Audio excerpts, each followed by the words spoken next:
and welcome to the Thinking Fellows podcast, part of the 1517 podcast network of shows. You can go to 1517.org/podcast to see all of our shows there. My name is Caleb Keith, and I am joined by my father, Scott Keith, Adam Francisco, and Bruce Hillman. We are going through the wonderful list, magical, wonderful. It's the magical list. How many adjectives can we add to this list? I wonder.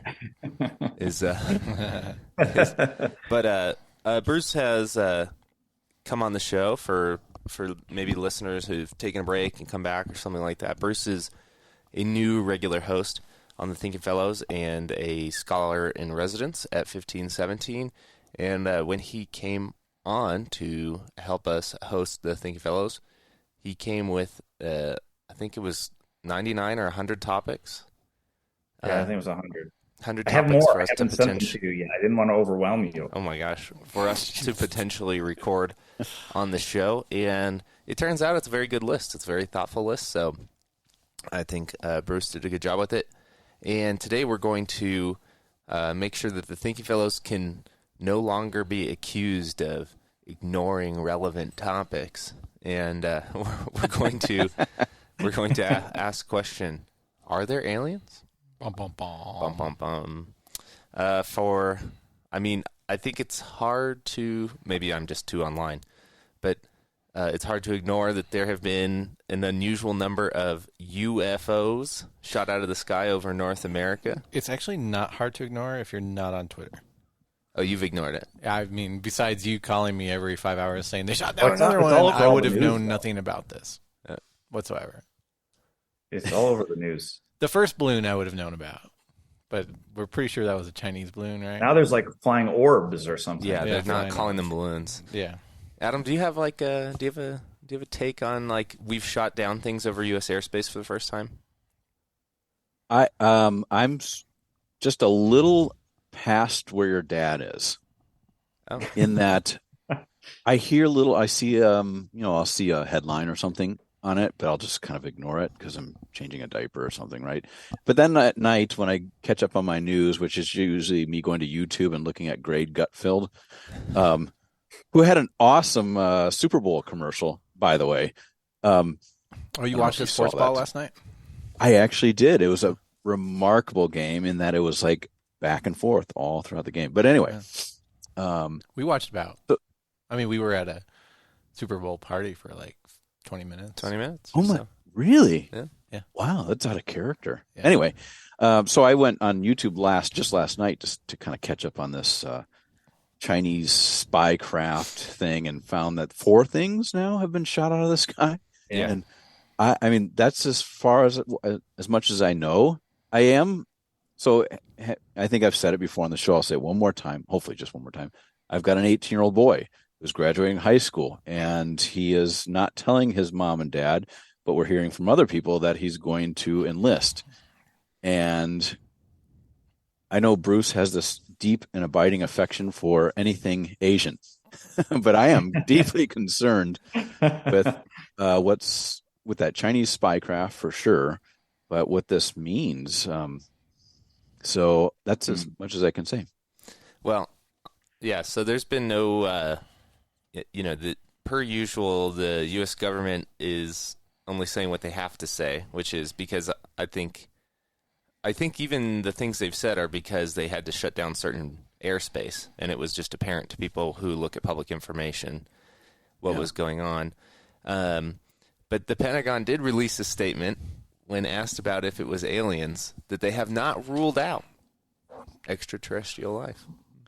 So It seems rather coincidental, like right after a big old spy balloon is shot down, and that there was also one in South America at the same time.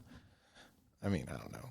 No. Yeah. I'm not a big believer in coincidence. There was something with the Super Bowl last night. I didn't watch this part of it. I went to bed before this happened, but there was a U2 commercial for the band U2, and it supposedly had balloons in it that looked exactly like the Chinese spy balloons, but it was like filmed months before.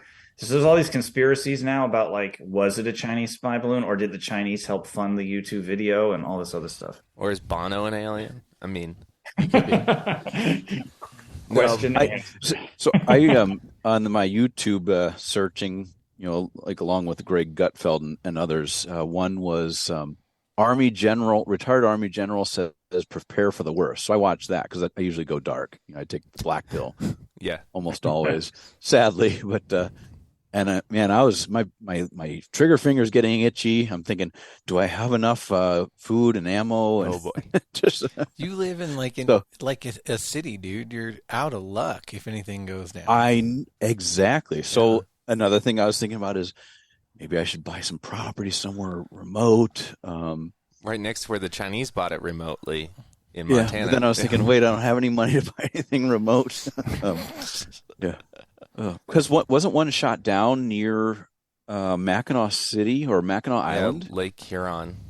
Yeah, and that's where my in-laws have a property, and I've thought I'd like some property up there. And I'm like, man, you can't escape the Chinese. They're everywhere. They're on my or your phone. in-laws if you keep buying properties by them. But they said they had an analyst on I saw the other day, and he was saying these things have been happening probably for years, but it wasn't until the Trump administration allowed the whole UFO thing to become declassified that now the Pentagon feels like it's fine to talk about a lot of these things, where before it was just like, no, you can never talk about them. And now they just don't care. They'll just talk about them. Can I tell a story about aliens? Yes, you can. So years ago, I forget what year, and I should know what year, but I was teaching at Irvine Concordia University. The aliens won't let you remember the year. And I flew to, no kidding, Roswell, New Mexico to do a speaking gig. Is there an airport there? There is. I landed, I've driven and as I was leaving the plane, on the news, whether it was CNN or Fox, I think it was Fox there, they were talking, it was the news was Osama bin Laden had been killed that within the last couple hours. So I thought, awesome. And then I did my speaking gig on the way to the airport to fly back. I remember it was a pastor who hosted me. I said, hey, could we stop at like a gift shop so I can get a bunch of alien stuff? Just because I thought it'd be fun to bring to my kids. Well, I bought a ton of alien stuff. I'm not into aliens or anything, but I got this like 8-foot blow up alien. I got coffee mugs, stickers, all kinds of things. He's always blaming Rachel for all the stuff in his house. Anyway, I get back to California, and everybody's and get back to work on Monday, and everybody's like, so what were you doing this weekend? And I'm like, I was in Roswell, New Mexico. And they're like, because that's when I did all the whole Islamic stuff, extremist Islam, and so on. Everybody thought you killed bin Laden, dude. My wife has this theory. I thought you did. My daughter Autumn posed the theory originally that it was you. Well, my wife still I think she holds started on the to rumor. this. My wife believes in this conspiracy theory that I work for a certain intelligence agency, which I do not. But and what would you say if you did? Yeah. Well, sure. I wouldn't be talking about it on a podcast, but I remember everyone's like, "Come on, you were in Langley. What were you doing?" I'm like, "Come on, I was in Roswell." I said, "I even got all this gear." No, it was suspicious, man. It was suspicious. And they're like, "Yeah, but look how much you bought. You're overcompensating." I think that's when we lived in San Juan, and I think Autumn may have gone over and talked to Rachel about like the fact that it was probably you. I wish, but. No, turns out it wasn't. He was just in supposedly the gift shop. Just a dorky historian. Yeah. Well, so I mean, yes, you are a dorky historian, but I'm not sure you're just a dorky historian. No, anyway. I, having a low anthropology, tend to believe that it's probably not aliens and just either our government or the Chinese government doing whatever. So, what is this episode? Because we're talking about it's weird about stuff. aliens. Yeah, aliens. So, but regardless, aliens? Yesterday online, aliens was trending because even though UFO doesn't have to mean aliens, it just means a flying object that hasn't been origin, purpose, or what it is hasn't been identified. That trends like quickly. And yesterday everybody was talking about aliens, and when I see the topic, I tend to associate aliens with a sort of attack on Christians or Christian worldview where people will say, "Oh yeah, your faith isn't compatible with extraterrestrial life. If this comes true, Christians it's over for Christians." I don't think that, but I'm not a believer in aliens. or extraterrestrial life, like at all. Well, even though I'm like the biggest like sci-fi space nerd you're ever going to meet. Yeah, you watch. You watch. I watch all the shows. You're a Trekkie. Oh yeah. You Star Wars binger. Yeah. But aliens not appealing to you. No, I'm with you, Scott. I'm a huge science fiction fan as well. I think that there's an argument that you have to make that then makes sort of Earth and people not sort of privileged creation, unique creation of God.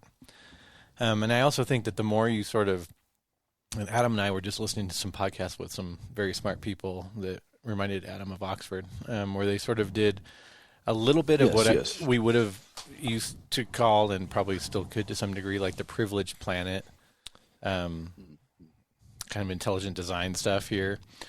And it really, the more you get into it, it rules out the materialist assumption that if space is so vast, there necessarily has to be more, beings like us out there, because the odds are just really stacked against us, like existing and being in this spot, this unique place where we have, a unique rationality and an ability to sort of look in at ourselves and be self-aware, and then to take that self-awareness and then look out at the universe and even have the ability to postulate whether or not there are aliens, and that we sit in this unique place in sort of the solar system to be able to observe the heavens in a way that you couldn't if things weren't completely aligned perfectly.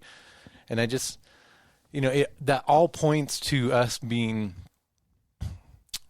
privileged, in a sense, and chosen by God as a unique creation in this vast creation of his that you could not just call the world and the solar system, but the universe. And so there's a lot that speaks against it.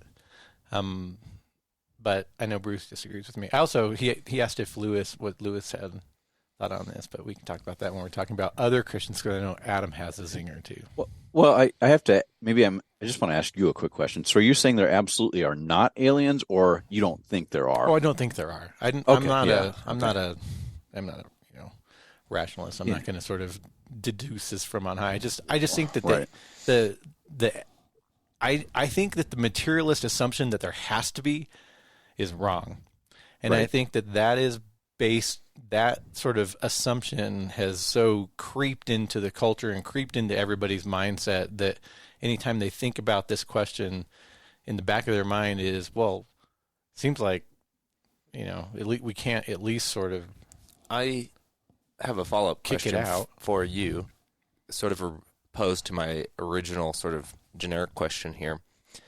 Based on what you're saying, that this has to do with, is partially theologically informed for you about our position, would the existence of aliens be damaging to your theological positions then? Not necessarily. I think that there's something to us being created in the image of God, and the question would then be, so you encounter aliens, the assumption is that you're going to encounter an intelligent species that is, the way that you're at this point in our history would encounter them is by them visiting us, right? Which would mean that they're not only intelligent, but that they're more sort of technologically advanced than we are. They have the ability to travel to other worlds in a lifetime that we don't have. And so what does that mean about you being this unique creation in the image of God with, with all that entails, including the ability to be self-aware and to self-reflect and to, to think about yourself and other people and the impacts that they have on that, and thus be able to sort of sub-make or sub-create by making technology that advances the state of living on this earth. And that there is another species out there that God created, because I would believe that if there are aliens, and of course they're part of God's creation, that can do the same. What does that mean? And then all of a sudden you're asking questions like, okay, were they created with a, sort of perfection in mind like we are, and did they fall? And if they did, boy, we should probably be scared that they're here. And, if they didn't, we might just call them angels. Like, I don't know. It's like, or it's, there's all sorts of questions that happen, but would it rock my sort of idea that we are created in the image of God and that we fell and that we had a need for a savior thus, and that God, through his plan and enacted throughout all of history, sent us Christ to be that savior, and that he was, and that through his death and the resurrection we have forgiveness and life? No, not at all. Because those are all, to me, the evidence for those are in the truth of God's word and the scriptures, and they're plainly read and plainly sort of understood there. Much more plainly read and understood than any postulation about aliens. Right. Well, I think Bruce and I have a similar answer. Yeah, so I have a slightly different. So I don't disagree really with what Scott said, but my definitions might be slightly different. So, in the creation account in Genesis, you have everything that's created in the 7 days. That includes angels and demons in the heavens, because it's God creates the heavens and the earth. So all that is made in the 7 days. And if there is an angelic rebellion, that's also somehow happening in the 7 days. So however you want to take those 7 days to be epochs or 24 hours, maybe time in heaven is timeless or different. Whoa. Let's not go there. God is certainly timeless. God is certainly timeless. But I would say that what you see in the Old and New Testament is a variety of aliens. And now you can take out angels and demons. You can say, well, angels can't be aliens, but they do visit Earth and things like that. But take them out. If one showed up to sort of an uninformed person, they might think it was an alien. Yes. But there's things like, I might get my pronunciation wrong here, the Othniel in the Old Testament, which is what Ezekiel sees in his vision, which has like eyes all around a wheel and it goes all different directions. You have the 4 horsemen who are... horses are created things, men. They're some type of humanoid thing. You have lions and other animal-like things, which have, the body of a leopard and the face of a lion and the thing of an eagle. There are other created beings that God has made that pepper the heavenly realms. And to me, that's another word for alien. So we have a bias. We think aliens have to sort of be green and intelligent, human-like things living in the universe. And that I don't believe in. So that I'm with you, Scott. I don't believe in the sort of human-like, humanoid, whatever you want to call it, thing that lives on another planet. I guess I wouldn't go so far like you to say they absolutely don't exist, but I find very little credible evidence. I wouldn't say they absolutely don't exist. I think the preponderance of the evidence is against their existence, but I don't count anything out, man. But completely. I think you have all these different creatures in Revelation that we can assume there are more, because the visions of these creatures that we see are always specific to something that is being disclosed or revealed. What I like about to me, those things visit Earth in most of the visions. So maybe they're some of them are material and some of them are not. Maybe they're all spiritual. They certainly can move physical objects and interact in the physical world in most cases. And like you said, Scott, if someone were to see or interact with something like this and not have a good theology and not have any religious background, they might think this is an alien. How many of these other realmly beings, shall we call them, occur in the scriptures, outside of visions? I think any of them, other than, outside of visions, I don't think any of them. But like in Revelation, you have them visiting Earth. Yeah. You have a dragon. Now, granted, they're using apocalyptic language. Right. So with some of them, others are not. The language is rather literal. But they're interactive is my point. Okay. So that's interesting. Do you guys not read or watch the History Channel? Yeah, ancient aliens. Who do you think built the pyramids? I was actually going to maybe bring the pyramids. Well, I actually think that's a pretty good question. So it is a pretty good question. So last night, maybe this is why I picked this topic. I watched the the entirety on Netflix of Ancient Apocalypse, which is well, this has gotten to be a really scholarly show. Yeah, no, but it's kind of a mid show. But the number one thing about it is that it at least questions the fact that archaeologists and both modernist and postmodernist history of the past, geological, has a set narrative about the world. It's now evolutionary, and you're not allowed to ask questions or push those numbers at all. You're not allowed to push intelligent human life further back than they've said it could be. Yes.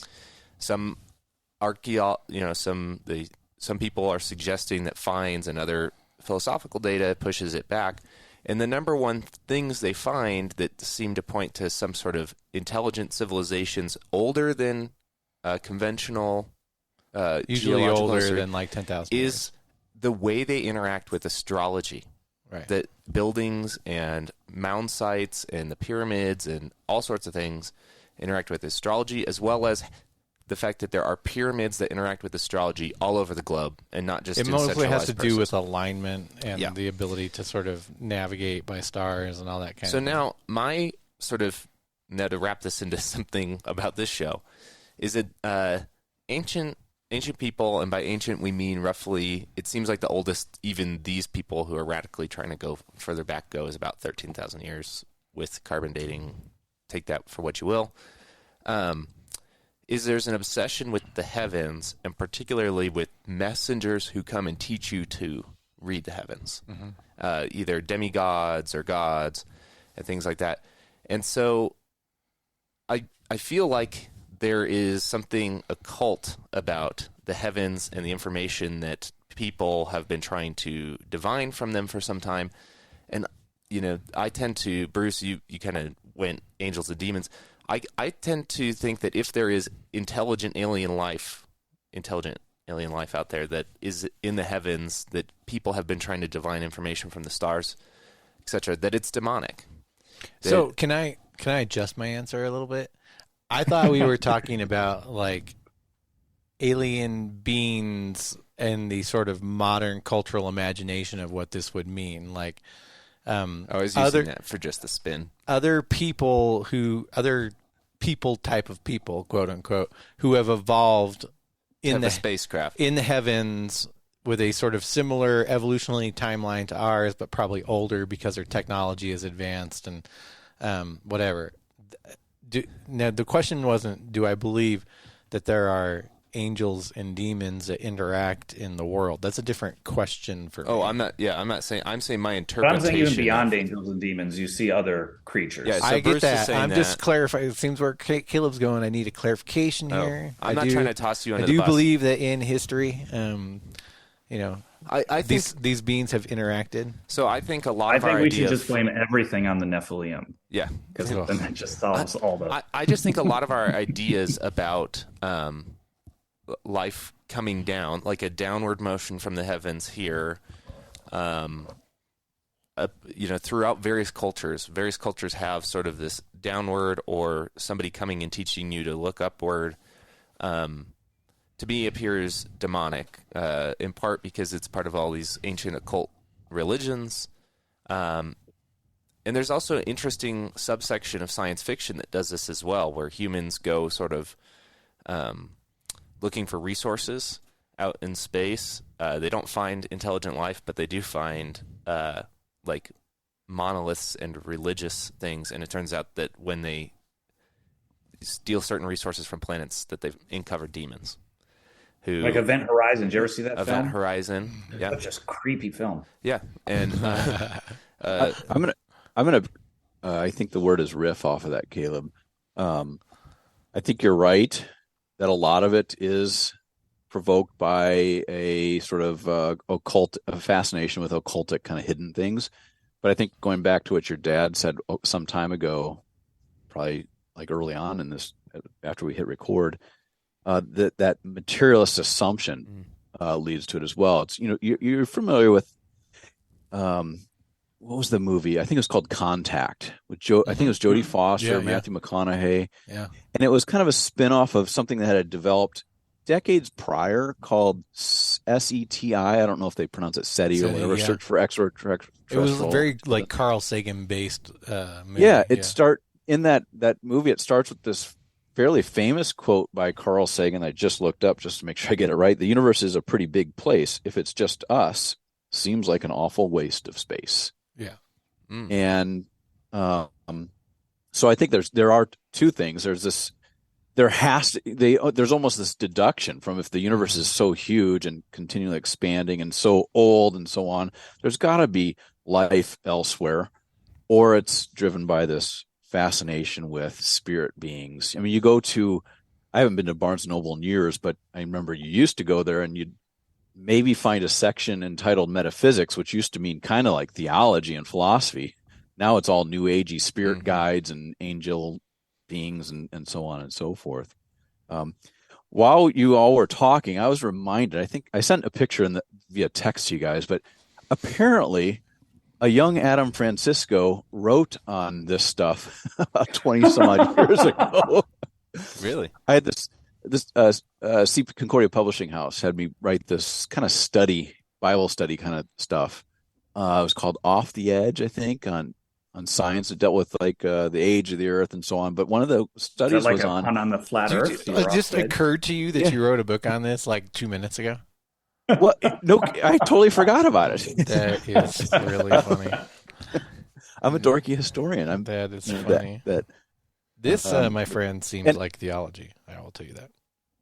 Yes. Anyway, but I don't remember everything, but I remember in that little, as I was doing the research for it, I found that there is a I shouldn't say long, but there is a history of this question being proposed, especially the tag-on question you asked a little while ago, Caleb, that would this affect our theology if some sort of extraterrestrial life was found? And we talked just before the show. I haven't been able to verify it yet, but I believe it's already in the late second, maybe early third century. The church father Tertullian of North Africa asked the question and takes the line that your dad took, that it doesn't look like it, but we can't just say dogmatically there aren't aliens. So there might be, and it's not all that important of a question because there's no evidence for it.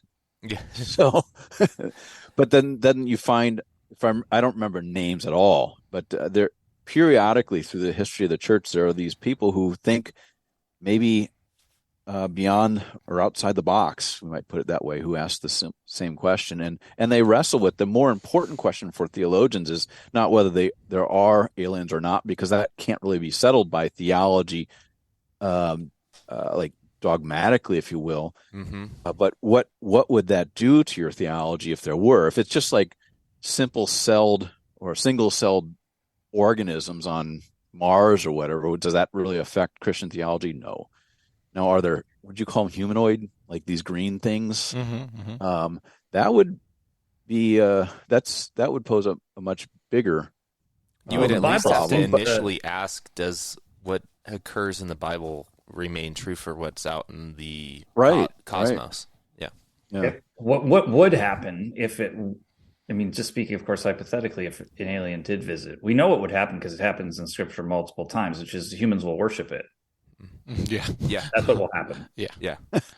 Well, I mean, and then the church will become persecuted by not worshiping it. Yeah. Like it's everything from the golden statue to the beast, the dragon, the ancient Egypt, and all their weird magic. It's like they'll worship it. That's what'll happen. Right. Yeah, and that's I guess sort of one of my points about like this era of ancient architecture that it depicts people and things is, well, they were, at least the undisputed part is they were worshiping at these places. Whatever this information was part of the what we would call religion today, in that it is what was providing meaning. It might not have taught you how to do agriculture, but it was providing some sort of further meaning, and people have looked to the heavens for that. And I think with even this modern idea of the alien with the spaceship kind of thing, I think part of the fascination, even for people who have a materialist assumption about the world is it brings back some of the enchanted meaning to the world. That's what always happens with this, I think, is that you get these materialists who say, they reject Christianity, and I think probably these days on sort of Bruce postmodern assumptions of just sort of deconstructing for the purpose of deconstructing, but even sort of in the modern age, reject Christianity for something quote unquote more objective than that can only be sensed and tested in a way that they think that the Christian faith cannot, which I disagree with to a pretty big point. But nonetheless, and then all of a sudden you bring sort of, like Adam said, metaphysics back in, but you get it in the back door through some sort of quote unquote experience that's of a spiritual nature through encounter with a being that you can't explain just materially, that you encounter through your sort of material exploration process. And it's weird. I mean, that's what happens in Contact. Adam, you brought that up. It's a very, very, and the Jodie Foster character, she's a hard materialist of the kind that you'll rarely meet. And I think it's Matthew McConaughey who plays like a very liberal kind of pastor-ish kind of person who isn't really a good pastor, but he's spiritual. He's but in the movie, not that this show is about the movie, to be fair, he is struggling with the issue of how will this affect his version of Christianity if there are actual beings. Yeah, and I think at the end, so what happens is she goes off and she actually has a less scientific experience and a more spiritual experience. And when she makes contact, and she cannot process it at all, like, because again, the character is like the hardest materialist you're ever going to find in your life, and she cannot process it. I mean, doesn't she say the line that they should have sent you to him because to McConaughey? Because he's spiritual already, and he could have processed it. That sounds right. Yeah. It's been a long time. It's been a long time since I've watched it. But it's to me, that's a sort of more honest, I think, in a way, presentation of what would happen. And I think at the end of the day, what you get is, Bruce is right. Anytime we do encounter this, it becomes a God to worship, a rejection of the one true God that was probably rejected out of hand prior to seeking the extraterrestrial experience, and then once the extraterrestrials encountered, it's worshipped. Yeah. I think it's important too to know that, like, every time humanity has worshipped something outside of the three monotheistic great faiths, it's all about power manipulation. I mean, you talked about the pyramids, Caleb. That was obviously a conduit to the land of the dead. Right. But in ancient world, to be on the right side of the God and pick your God. I mean, there was a God for everything. It was all about manipulating the environment to bring thy will be done. Was not something people thought of. It was my will be done. And it was very contractual. It was like, well, I got to worship the God. I got to do the sacrifices, and the God gives me what I want. And if something like an earthquake happens, I obviously didn't do enough sacrifices or do them right, so I have to do this again. So when humanity, if you can envision them meeting an alien, they're going to worship it because they're going to say, this thing's more powerful than us, and it can do things that I can't do, and I want to get on its good side so I can have the power that this thing. It all still comes down to like human pride wanting to be God and manipulate the whole universe.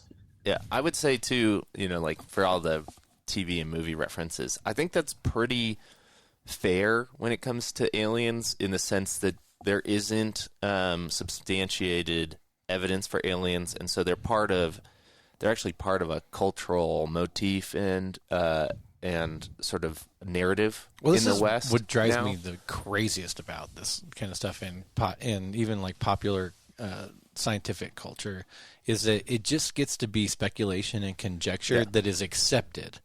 And even Carl, like the multiverse. Yeah, like even Carl Sagan's statement that you pointed out, that's a faith statement. That's not it's nothing else than that. And yet all sort of traditional faith statements are rejected out of hand as not being provable by experiential science. Okay, but then once we get beyond what our experiential science can explain, any type of postulation that any type of sort of theorizing even that has no verifiable evidence connected to it whatsoever can be accepted as long as it's under the guise of scientific conjecture. Yeah, and that drives me bonkers, man, because those are just faith statements. They're just faith, and they're faith statements that are actually less objectively based than ours. And I would say that's actually why movies and TV shows and such are better on this, because like you get philosophers and writers experimenting with it, and so it's actually more interesting conjecture than when just a materialist scientist does it. And so all of a sudden you get these writers and these people who can actually craft stories, and these things become more interesting because it is all just speculation. Well, and the people that are allowed to speculate are the Neil deGrasse Tysons of the world, who, I don't know if you've heard anything that Don't get me on him. Yeah, anything that you've heard him say lately. He is literally walking around as a scientist priest. Mm-hmm. Saying that, well, you may be able to look at this data, the scientific data, as just a normal person, but I look at it as a scientist. And that means that my opinion is elevated above yours. I'm like, excuse me, you, or specifically my conjecture. So I have to add something here. Yeah, because I don't like Neil deGrasse Tyson at all. I think he's the most arrogant person. Like, I love Christopher Hitchens and Dawkins. I can take, but I can't take Neil deGrasse Tyson. But anyway, the homework for everyone listening would be go to the Twitter page. If you're not on Twitter, go to Steakums, the company Steakums, which makes steak, and they really hate him too. And they have philosophical debates with his Twitter page all the time. Yeah. And they are top-notch philosophical takedowns. I don't know who runs Steakums Twitter page, but you just have to go look. Just Google Steakums, Neil deGrasse Tyson. I think like 5 years ago, Jonah Goldberg was like listing his favorite Twitter accounts, and Steakums was one of them. It's got to be like some kid who got a master's degree in philosophy and was like, I can't get a job with this. That's what it was. It's got to be that. He actually interviewed the person running the Steakums account. Oh, they did? I didn't see that. Yeah, Jonah did. Jonah Goldberg did. Yeah. Studied philosophy and just now runs the social media It was account. hilarious. It was a hilarious episode. It was like one of his Saturday episodes that don't mean anything, which are the best ones to listen to. That's funny. Yeah, I just I think whether or not just to get back to it, I think that because of all of this, because it is part of either an occult or a scientism religion thing, I think conversations about aliens are inherently theological, and I think one of the reasons people do try to say, well, if these people existed, your faith would be fake, is because it is theological conjecture, it is philosophical conjecture, whichever direction you want to go about it. And to me, divining information from the heavens has always been religious. It's been religious for ancient people. It was religious when the humanists tried to recapture it during the Reformation. It's religious now when scientists do it. They are trying to, even when we send equipment into space, we are trying to find out something about us. Yeah. We're trying to find something about us that we don't know. And that to me is inherently religious, whether or not you have an organized religion around it or not. Not to bring in one more cultural reference, what I have to, because I do want to talk about C.S. Lewis just for a second. But Bruce, I know Adam didn't, so I'm not even going to ask. Bruce, did you watch Star Trek Next Generation at all? Oh, one of my absolute favorites. Do you remember the episode where Picard teams up with that archaeologist girlfriend that he has in 4 episodes? Nash. I think it's Nash. Isn't it Nash? Yes, Adam. Yeah. Can I help Tash. you? It's Tash. Gotcha. Can I help you, Adam? Did you have a question? No, I'm just doing an L on my forehead. Oh, okay. Anyway, they jump from space system to space system, following the evidence for sort of getting the DNA code that would connect all of the life that they encounter in their travels, all of the alien species that you could think of, the Romulans, Klingons. There's one common ancestor. There's one common ancestor, and they're chasing this code throughout the galaxy, universe, whatever. And it turns out, right, that when they put this code together, this hologram plays, and it's this alien species that is super advanced, and they're like, and we peppered your galaxy with the DNA, seed of the universe. the seed of the universe. And so what happens is, okay, these very, very hard materialists, and Star Trek is a very hard materialist assumption kind of show from the beginning, right? And they go around looking for evidence of common evolutionary sort of Big Bang type thing, and they can't explain it that way. So even the writers didn't have to write in God. They just call God this advanced alien species that peppered the universe with this common DNA, right? And this is the thing about this, is that if you sort of have a scientism or whatever, hard materialist, whatever kind of you want to call it, assumptions, there's a big hole there. Like there's a huge hole, and any sort of thinking person can expose that hole by just always backing up their sort of assumptions regarding origin one step, and they're stuck, right? They get an answer to that step, back it up one more, they're stuck. And so you always have to end on this, well, there must have been something common out there that started it all, because sort of just, I don't think it's even plausibly believed by the greatest skeptics anymore that the human genome could have evolved randomly. There's too much to it. And then, like the thing Adam and I were listening to, there's literal language encoded in it, like language. I told Adam when we were listening to that how amazing it was that I thought that the scriptures speak of all creation happening by God speaking, and that the more our science advances, we actually see the language of God in the molecules and the atoms, and it's amazing. Like it's By shocking. the way, that holographic alien in that episode, that's that actress, I think her name is Salome Jones. I'm not 100% sure. I think that's her name. Yeah, she's the Deep Space She was Nine. later cast as from that performance as the head changeling. Yeah, Deep Space Nine changeling. Yes. Okay, but anyway, so I always think that's interesting. Like, and I think it's something that if you're, there's probably no teenagers listening to this, but if you're a teenager going off to college and you encounter a biology prof or a science prof or something that just sorts like out of hand because of middling education, knocking down all of your faith assumptions and telling you that you ought to as well, just read a little bit more, listen a little bit more, because their assumptions are the ones that go nowhere at the end and that are easily knocked down and replaced with at least an idea of intent and an idea of purpose. And now we know even language, like that language as we speak it didn't evolve, but was created. It's funny.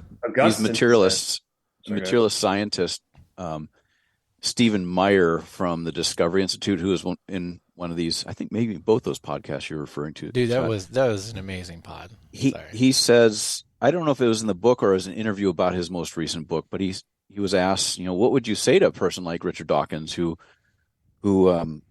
thinks that they understand the universe as it is and so on? Or have they just not? Are they blind, or have they just not kept up with the science? And Meyer says, yeah, their science is like 50 years old. Yeah. All the discoveries, for him, it's Big Bang, it's code in DNA, it's punctuated equilibrium and all, or not punctuated, I'm sorry, Cambrian explosion, all this new information that's added into the fossil record and so on. He says those discoveries make it such that, he says, scientists in the future are going to find themselves in kind of the uncomfortable position of, though they might not know it, becoming natural theologians. Right. All of them. Because there's no way to account for this stuff via materialist assumptions. Yeah. It's really good. That's really good stuff. I was going to say, Bruce, before the show you asked about Lewis, and I actually didn't initially remember, but apparently there is an essay called like Religion and Rockets that he wrote, where he deals with this. And it seems like his view on in Religion and Rockets kind of corresponds to the fiction that he wrote in Space Trilogy to some degree. because what he essentially says, well, he kind of takes a little bit, I'd say, the Carl Sagan kind of point of view, that where it'd be, but it'd be hubris on our part to assume that we were the only ones that God made special.